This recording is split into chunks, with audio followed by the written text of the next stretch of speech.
नांदवडे गावात सामूहिक देवाची शेती, एकोप्याचा जपलेला वारसा. माऊली आणि निंगा देवस्थानच्या 3 एकर शेतीत गावकऱ्यांचा सामूहिक सहभाग. वर्षानुवर्षे चालत आलेली परंपरा आजही कायम. चंदगड तालुक्यातील नांदवडे गावात वर्षानुवर्षे चालत आलेली सामूहिक देवाची शेती आजही गावाच्या सामाजिक एकोप्याचे जिवंत प्रतीक आहे.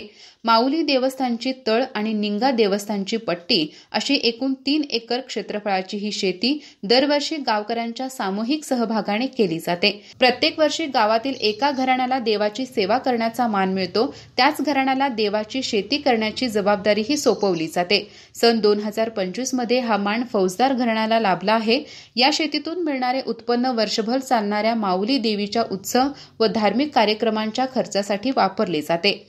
भात पिकाची पेरणी मान मिळालेल्या घराण्याद्वारे केली जाते. मात्र चिखल करणे, रोप लावणी आणि इतर शेतकामासाठी संपूर्ण गावातील पुरुष व महिला उत्साहाने सहभागी होतात. हे काम कोणाचे वैयक्तिक नसून देवस्थानचे असल्याने प्रत्येक जण आनंदाने हातभार लावतो.